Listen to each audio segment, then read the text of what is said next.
Assalamualaikum warahmatullahi wabarakatuh. Di sini saya akan menjelaskan mengenai soal dan pembahasan ujian akhir semester di mata kuliah Kimia Dasar 2. Langsung saja kita ke soal yang pertama.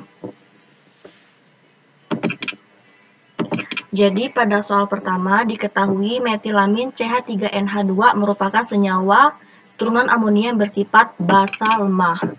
Diketahui Kb metilamin bernilai 4,4 dikali 10 pangkat min 4. Lalu pada bagian A, di sini kita akan diminta untuk menuliskan persamaan reaksi yang menunjukkan metilamin sebagai basa lemah dalam air. Jadi, kita akan menuliskan terlebih dahulu persamaannya, yaitu CH3NH2 atau metilamin ini direaksikan dengan digabungkan dengan air atau H2O, yang mana dari sini kita ketahui bahwa CH3NH3 ini merupakan reaksi basa dan H2O ini merupakan air.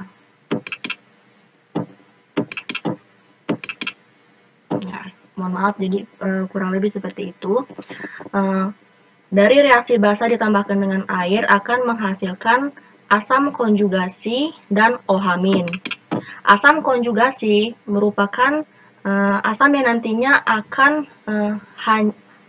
hidrogennya akan bertambah. Jadi dari CH3NH2 karena dia asam konjugasi akan menghasilkan persamaan seperti CH3NH3.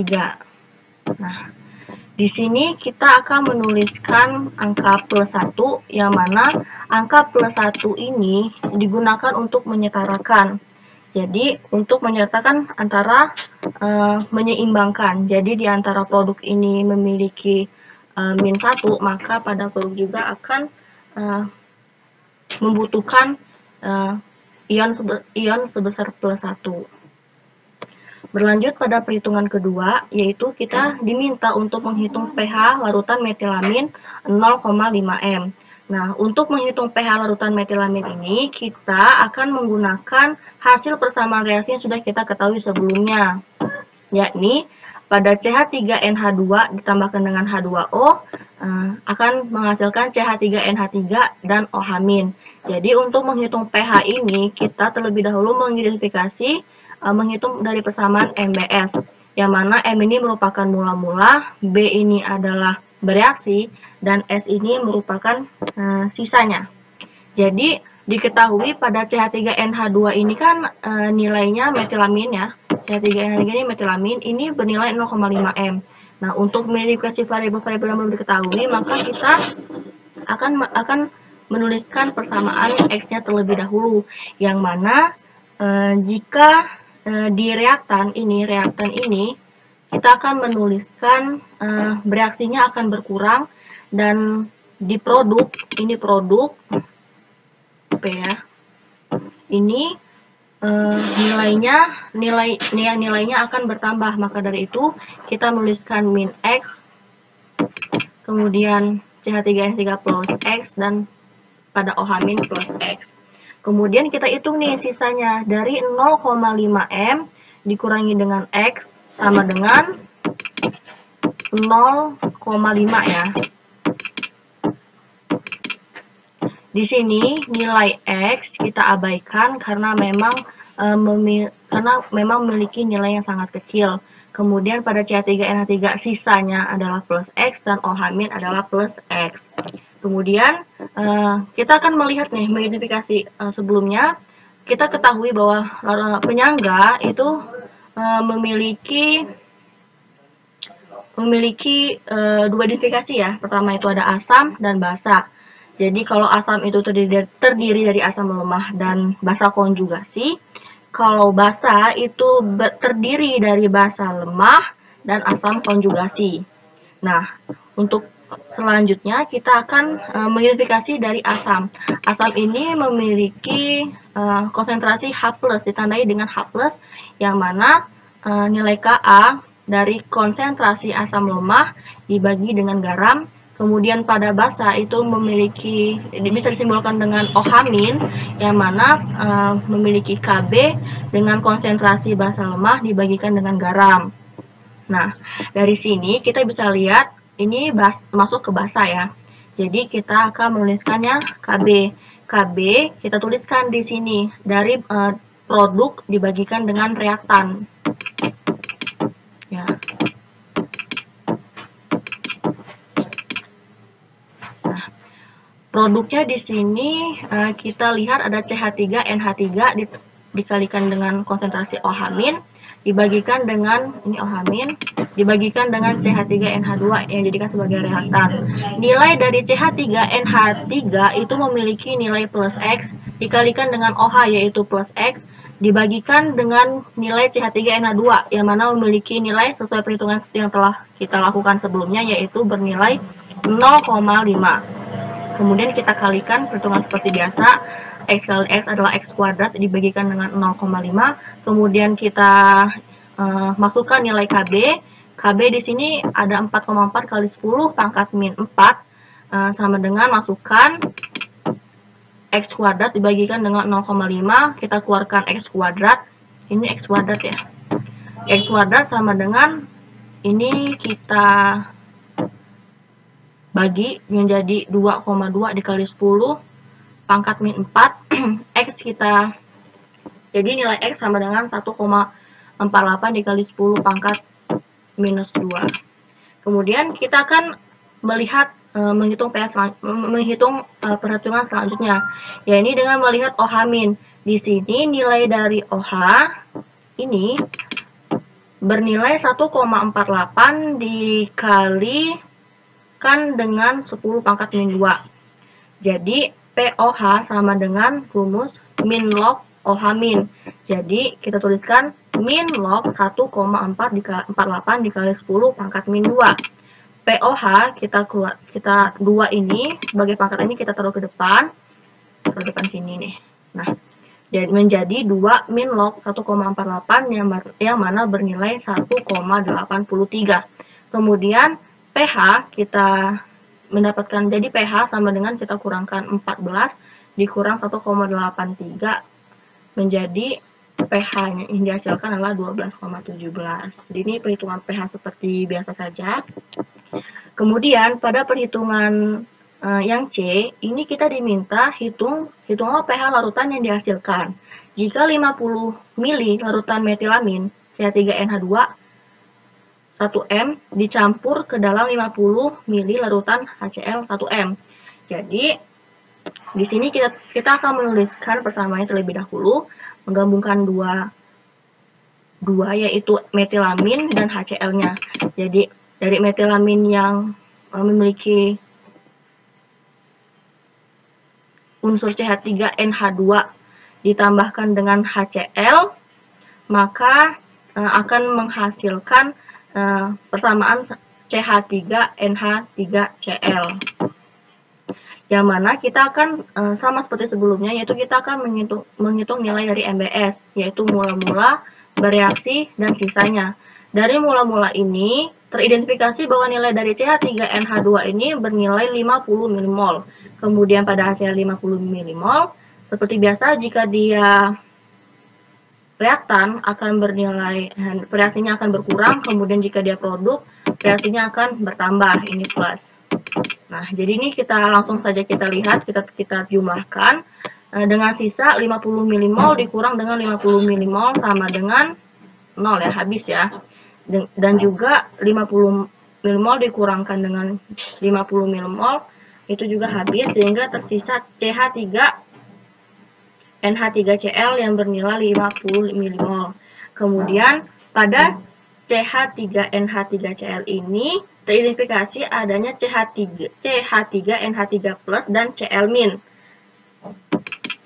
Ini ya. Kemudian kita masukkan nilai dari CH3NH3Cl yang mana bernilai 0,5 M. Kemudian dari CH3 ini kita fokuskan ke CH3. Nilai dari CH3 ya. CH3NH3 plus ini yang akan kita ketahui jika kita reaksikan langsung dengan air, maka akan menghasilkan CH3NH2 plus H3O+. Selanjutnya, dari persamaan reaksi dari CH3NH3 plus H2O akan menghasilkan CH3NH2 plus H3O+, yang mana dari CH3NH3 ini memiliki nilai sebesar 0,5 M. Seperti biasa, kita perhitungkan MBS, yaitu mula-mula bereaksi dan sisanya. Dengan bereaksi ini, jika di reaktan akan berkurang, dan jika di produk akan bertambah. Maka dari itu kita tuliskan min X, plus X, dan plus X. Sehingga dari 0,5 min X akan menghasilkan nilai sebesar 0,5. Ya, min X ini kita abaikan karena memang nilainya terlalu kecil ya, seperti yang sudah dijelaskan pada part sebelumnya. Dan nilai dari CH3NH2 plus X dan H3O plus bernilai plus X.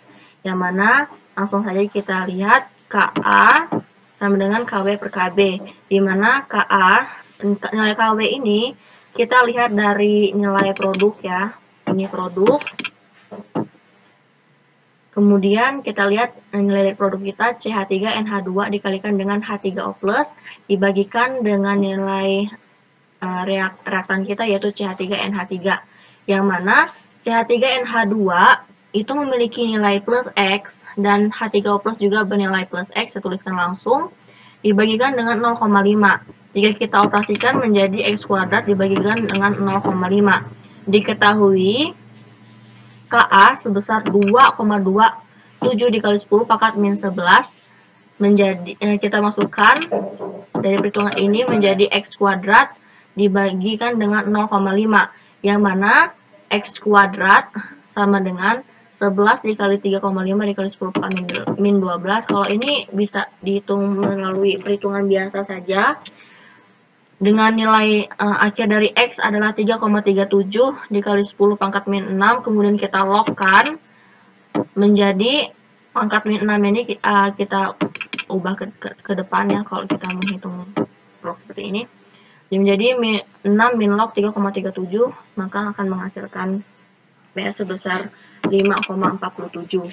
Kemudian pada pertanyaan bagian selanjutnya, itu diantara ketiga senyawa berikutnya, tentukan senyawa mana yang paling basah.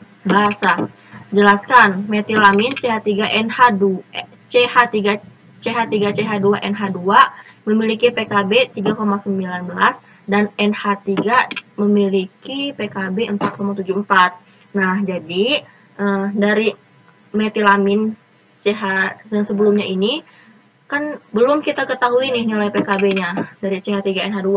Maka dari itu kita akan mencarikan nilai PKB terlebih dahulu. Nah, mencari nilai PKB ini menggunakan rumus min log PKB sama dengan min log KB. Metilamin CH3NH2 berarti memiliki PKB sama dengan 4 min log 4,4, yang mana akan menghasilkan PKB sebesar 3,36. Kemudian kita urutkan. Yang pertama yang kita identifikasi adalah CH3NH2 memiliki nilai 3,36. Kemudian yang kedua yaitu CH2NH2 memiliki nilai 3,19 dan pada NH3 memiliki nilai PKB sebesar 4,74. Nah, di sini perlu kita ingat bahwasanya nilai PKB jika nilai PKB-nya bertambah, maka dia merupakan basa lemah.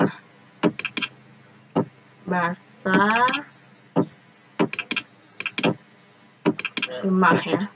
Kemudian, jika nilai dari PKA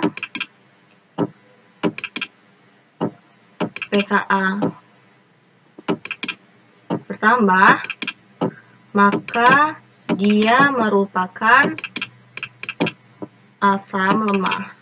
Ya, kurang lebih seperti ini penulisannya, mohon maaf. Kemudian di sini kan kita disuruh mencari senyawa mana yang paling basa. Jadi kita menggunakan PKB ini ya. Jika semakin naik nilai, semakin menaik maka nilainya, maka dia semakin basa. Jadi kalau kita lihat dari sini, maka nilai yang semakin PKB yang semakin basa itu jika diurutkan menjadi urutan dari 2 dengan nilai 3,19 ya. Kemudian nilai 1 dengan nilai PKB 3,36 dan NH3 berarti nomor 3 dengan nilai 4,74. Ya. Pada soal selanjutnya, diketahui PBCl2 digunakan dalam produksi, mohon maaf typo, dalam produksi kaca hias yang tampak berbeda warna jika dilihat dari sudut pandang yang berbeda. PBCl2 merupakan garam dengan kelarutan yang rendah dengan memiliki KSP 1,6 dikali 10 pangkat min 5. Kemudian yang pertama kita tentukan kelarutan molar PBCl2 dalam air. Nah, dari sini kita akan dari nilai molar ini kita akan mengidentifikasi terlebih dahulu nih dari PBCl2 ini akan menghasilkan Pb2+ dan 2Cl. Kemudian kita tulis PBCl ini kan tidak memiliki konstanta, jadi kita tulis S. Kemudian Pb2 ini S, sedangkan 2Cl ini akan kita tulis 2S karena dia memiliki konstanta sebesar 2 ini. Kemudian nilai dari KSP sama dengan Pb2+ dikalikan dengan Cl 2 min. Maka dari itu dengan nilai KSP 1,6 dikali 10 pangkat min 5 dikalikan dengan Pb2+ memiliki nilai S, maka jika dikalikan dengan 2Cl yang memiliki 2S dengan ketentuan Cl 2 min 2S pangkat 2 ini, maka akan menghasilkan 4S kuadrat. Langsung saja kita tulis S sama dengan, ini kan S kuadrat, kita hilangkan kuadrat ya. Kuadrat menjadi akar, jadi akar dari KSP ini menjadi 1,6 dikali 10 pangkat min 5 dibagikan 4. Jadi di sini kawan-kawan bisa hitung sendiri berapa jawabannya. Seperti biasa saja. Kemudian yang B, kita disuruh menentukan kelarutan molar PbCl2 dalam larutan NaCl 1,5 m. Jadi dari NaCl ini menghasilkan Na+ dan Cl-. NaCl ini memiliki nilai sebesar 1,5 m. Kemudian pada Na juga 1,5 m dan Cl 1,5 m. Dari PbCl2 itu akan menghasilkan Pb2+ dan 2Cl-. Jadi di sini kita tuliskan saja S, PbCl2S dan Pb2 ini S, kemudian 2Cl- ini 2S ditambahkan dengan 1,5 m ini ya. Kemudian jika kita lihat ini kita abaikan, 2S ini kita abaikan, kita akan melihat 1,5 m ini, maka S PbCl2 akan menghasilkan S, Pb2+ S dan 2Cl- ini dengan nilai 1,5 m. Dengan menuliskan KSP terlebih dahulu, yaitu dengan unsur Pb2 dikalikan dengan Cl 2 min akan dengan KSP 1,6 dikali 10 pangkat min 5, maka dari nilai Pb2+ dulu nih. Pb2+ ini kan nilainya S. Jadi kita tulis S di sini, S dikalikan dengan nilai dari 2Cl. Ini menghasilkan 2Cl. Ini akan menghasilkan 1,5 pangkat 2, yang mana dari pangkat 2 ini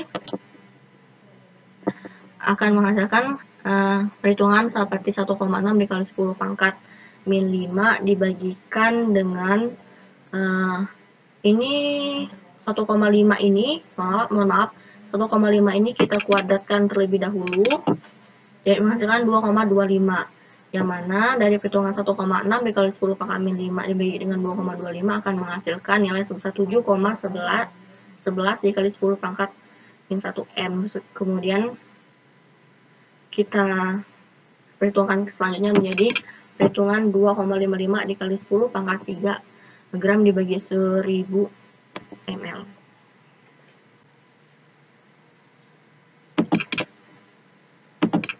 Ya, selanjutnya pada soal ya bagian C Ditanya nih, ketika 0,3 milimol NaCl ditambahkan ke dalam 500 ml larutan yang mengandung PbNO3 2 kali 0,05 m dan AgNO3 0,5 m diperoleh endapan putih. Tunjukkan dengan perhitungan bahwa endapan tersebut adalah AgCl dengan memiliki KSP dari AgCl adalah 1,8 dikali 10 pangkat minus 10. Jadi langkah pertamanya itu kita akan mencari nilai mol dari NaCl, yaitu NaCl N per V ya.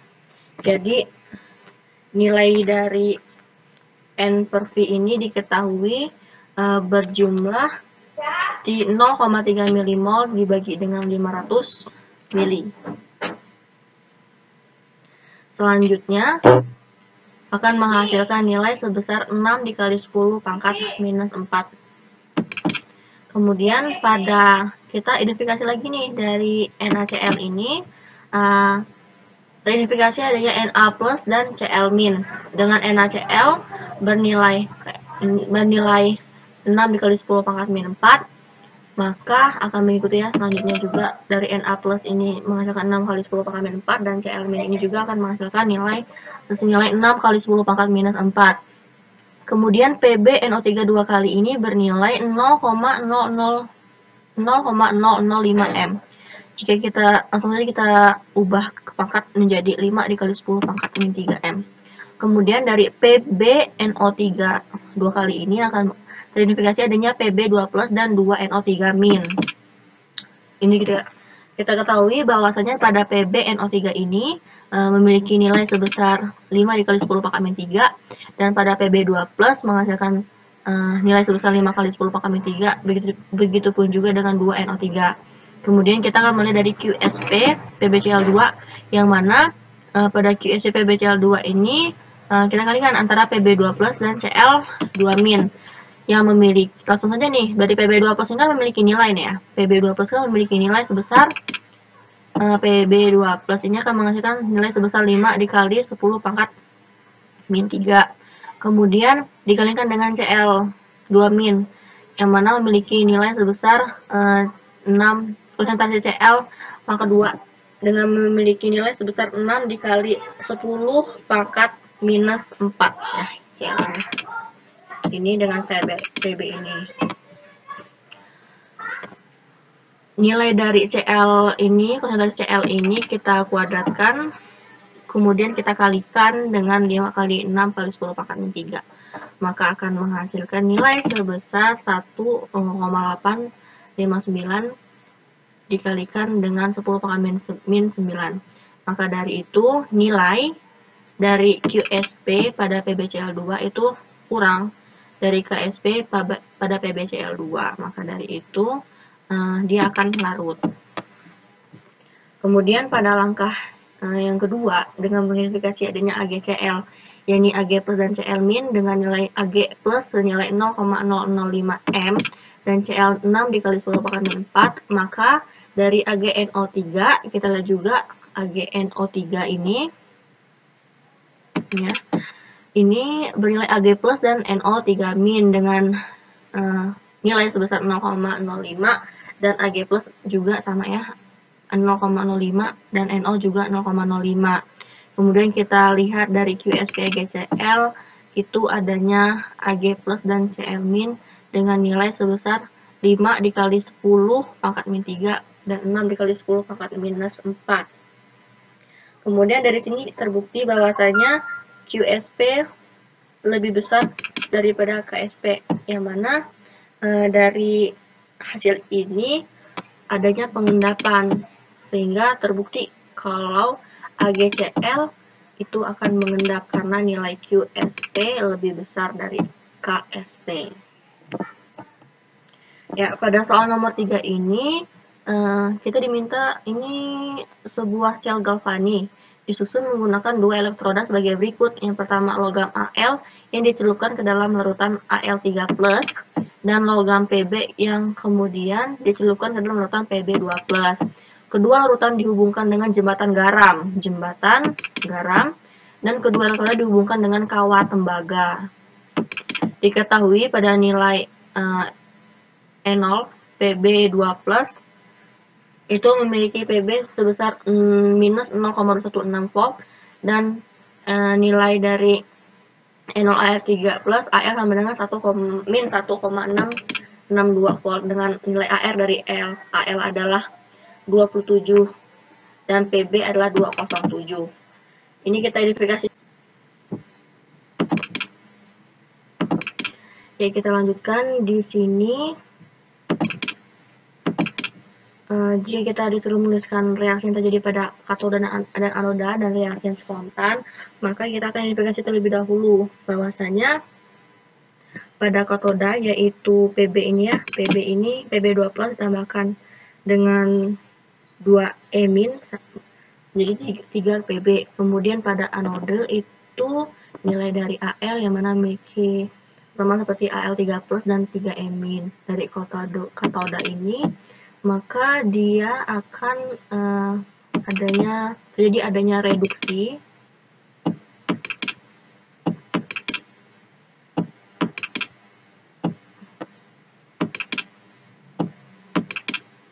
ya, mohon maaf seperti inilah ya.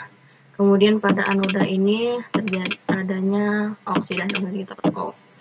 Nah, kemudian kita kan menghitung reaksi selnya nih. Jadi dengan pengidentifikasian dari hal terinjal ini, maka kita akan menyetarakannya dengan mengkalikan Pb ini dari 3 dan Al ini 2 ya. Jadi dari Pb2+ ini, maka katodanya akan menjadi 3 dikali Pb2+ menjadi 3 Pb2+, kemudian 3 ini ya, 3 ini, kemudian 3 dikalikan dengan 2E- dan 3 juga dikalikan dengan 3 Pb. Menjadi 3 Pb2+ tambahkan dengan 6E- menjadi 3 Pb. Kemudian pada Al, 2 dikalikan dengan Al menjadi 2Al, dan 2 dikalikan dengan Al3 plus 3E- menjadi 2 Al3+ tambahkan dengan 6E-. Kemudian kita tuliskan juga ini E0-nya pada katoda minus 0,126 dari Pb ya. Kemudian E0 pada anode bernilai minus 1,66, yaitu anoda. Berarti ini kita lihat dulu yang mana nih yang memiliki yang bisa dicoret karena memiliki nilai yang jika jumlahkan akan habis nilainya. Ini ada 6E. Oh, mohon maaf.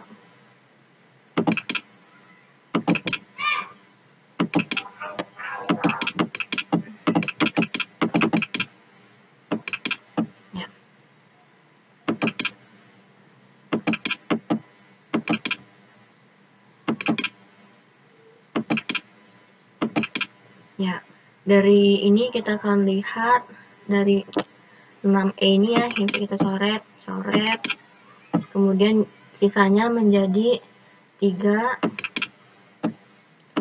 Pb2+ ini, kemudian 2Al ini ya, sisanya lagi ini 2Al, berarti ditambah 2Al, menjadi sisanya lagi nih 3 Pb. Di 3 Pb ditambahkan dengan 2 Al 3+. Oke. Kemudian pada soal bagian B kita disuruh untuk menuliskan notasi sel Galvani. Kemudian kita disuruh menghitung potensial sel standar dari NO sel spontan. Nah, ini rumusnya kita menggunakan NO sel dari katoda dikurangi dengan NO sel anoda. Dengan begitu kita dapat melihat bahwasanya nilai dari NO sel katoda tadi bernilai 0,126 dikurangi dengan minus 1,662, maka dari itu bernilai 1,788. Kemudian berarti memiliki notasinya seperti Al3+ tambahkan dengan Pb2+ plus 1 Pb plus Pb. Ya, ini ya. Ini yang agak bold ini batasnya. Nah, ini juga. Ya, selanjutnya tentukan, kita disuruh untuk menentukan arah. Jadi pada soal sel galvani ini, jadi ini ya, jadi arahnya itu dari anoda ke katoda, jadi dari PB ke AL. Ini ya. Nah, kemudian ini dapat tanya lagi nih, jika dikonsentrasikan PB2 plus dan AL3 plus berturut-turut adalah 0,1, jadi PB2 plus 0,1 ditambahkan dengan 0,1 M, maka kita disuruh untuk menghitung potensial atau SL-nya pada suhu 25 derajat Celcius. Dengan begitu, kita dapat melihat bahwasanya pada SL ini memiliki rumus NO sel dikurangi dengan RT NF Lenki. Nah, RT NF ini sudah ada, ini perlu diingat bahwasanya nilai ini memang sudah memiliki nilai, jadi kita tinggal pakai saja, yaitu dengan nilai NO sel bernilai 1,788 dikurangi dengan RTNF ini ya, yang sudah kita tahu, yang sudah tulis ini bernilai 0,0257 dibagi dengan 6 dikalikan dengan len dari AL3 plus dibagi dengan PB2 plus, nilai len Q-nya ya. Len Q-nya itu AL3 plus dibagi dengan PB2 plus, maka dari itu SL-nya sama dengan 1,788 dikurangi dengan 0,257 ini dikurangkan dengan nilai dari ini, nilai dari yang sudah diketahui 0,1 M pada AL dan PB 0,01. Maka dari itu ini bisa kalian hitung sendiri bagaimana perhitungannya. Jika menemukannya bisa langsung tulis di kolom komentar. Kita di sini saling belajar bareng aja. Kemudian pada pertanyaan E, di sini diminta pada sel galvani di atas menghasilkan arus konstan sebesar 10 terampar selama 1 jam. Hitung pertambahan massa dalam Mg di katoda. Berarti ini dengan menggunakan rumus W sama dengan EIT dibagi dengan 96.500. Ini rumusnya ya. Dengan begitu dapat kita identifikasi bahwasanya nilai dari E ini adalah identifikasi dari ARPB dan jumlah katoda. ARPB itu pada unsur periodik bernilai 207, kemudian jumlah katodenya berjumlah 2 ya.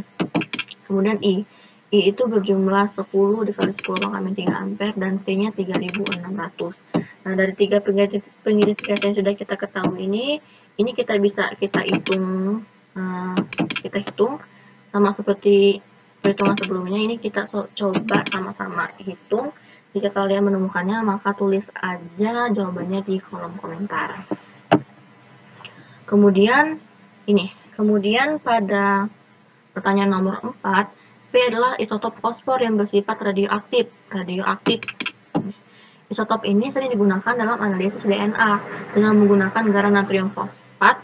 Isotop P memiliki paruh waktu 14,3 hari, diketahui massa proton 1,007276, massa elektronnya 0,000548, massa neutron 1,008665.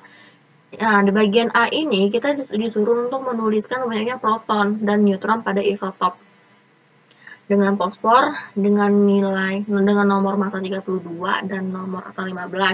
Maka untuk mencari banyaknya proton dan neutron pada isotop ini, kita tinggal mengidentifikasi nih N sama dengan rumusnya Nm dikurangi dengan Na. Jadi 32 dikurangi dengan 15, maka banyaknya proton dan neutron pada isotop P fosfor ini bernilai 16 N-nya.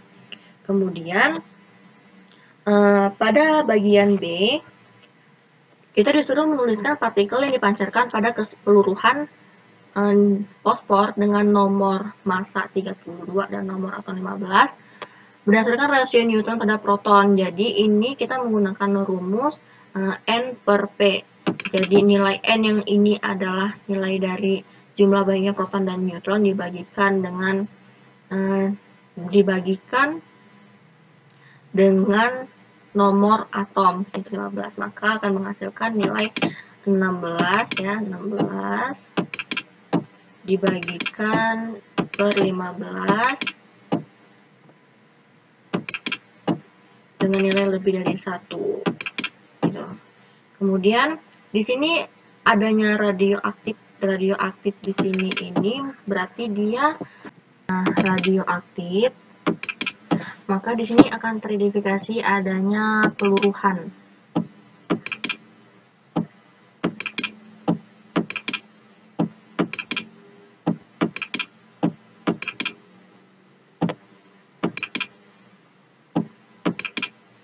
Nah, dari peluruhan ini maka dia itu memiliki bentuk beta sama dengan beta dengan memiliki nomor massa 0 dan nomor atom minus 1. Nah, ini dari radioaktif ini ya. Ini akan dipakai untuk perhitungan selanjutnya. Yang nomor C, bagian C, kita disuruh untuk menuliskan nuklida yang dihasilkan dari proses peluruhan. Soal B, dan tuliskan reaksi intinya. Jadi, dengan adanya P fosfor yang bernilai nomor masanya 32 dan nomor atomnya 15,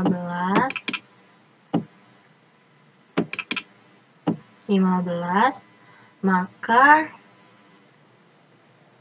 akan reaksikan akan menjadi, jika kita masukkan ya dari peluruhan dengan nilai nomor masanya 0 yang di atas ini ya, kemudian nomor atomnya minus 1, maka dapat kita lihat di sini kita asumsikan menggunakan X ya, yang kayaknya nggak diketahui ini berapa nilainya. Kemudian ini P, kemudian mulai kita gabungkan, kita hitungkan yang mana dari 32 ini ditambahkan dengan 0, dari 0 ini untuk menjadi 32 maka akan menambahkan nilai sebesar 32, dan minus 1 ini akan menjadi 15 akan membutuhkan nilai sebesar 16. Ini juga bisa dilihat dari nomor banyaknya proton dan neutron yang sudah kita ketahui. Kemudian hitunglah massa inti dari fosfor dengan memiliki nomor massa 32 dan nomor atom 15. Nah, ini bisa kita lihat bahwasanya pada ini bisa kita tuliskan pertemuan reaksinya menjadi BE sama dengan ditambahkan dengan fosfor yang bernilai nomor massanya 32 dan 15. Ini 15 ya, mohon maaf tulisannya. Itu jika kita identifikasi maka nilainya menjadi 15, yang mana memiliki nilai poin 1 penambahan dari 1 beta tadi, kemudian 16 di atas, sehingga menjadi 16 ini ya, 16 sehingga menjadi nilai M menjadi 1, kemudian 0, dan menjadi 17 pertambahan dari 16 plus 1 sebelumnya. Nah, kemudian untuk perhitungan massa inti ini kita akan menentukan delta M, yang mana produk dikurangi dengan reaktan. Di sini kita lihat ada persamaan reaksinya kan, produk dikurangi dengan reaktan, yang mana produk ini belum diketahui dengan dikurangi dengan reaktan, jadi sama dengan produk di reaktan ini adalah si fosfor ini ya, si fosfor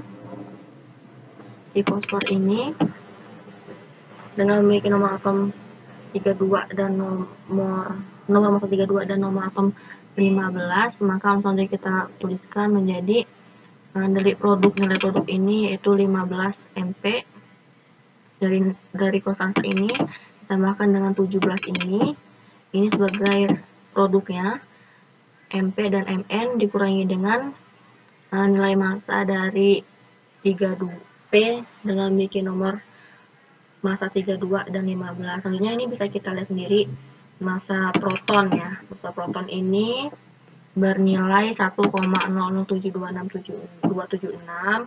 Kemudian Mn massa neutron itu bernilai 1,008665. Ini langsung aja bisa kita hitung untuk perhitungan terakhirnya berapa, bisa teman-teman hitung berapa nilainya, hitung nilainya dan dijadikan sebagai latihan juga nantinya. Ya, mungkin dari saya cukup sekian yang dapat saya sampaikan. Mohon maaf jika terjadi adanya kesalahan kata-kata dan kekurangan dalam penyampaian materi ini. Jika ada pertanyaan bisa langsung ditanyakan di kolom chat komentarnya. Kepada Allah saya mohon ampun. Wabillahi taufiq wal hidayah. Wassalamualaikum warahmatullahi wabarakatuh.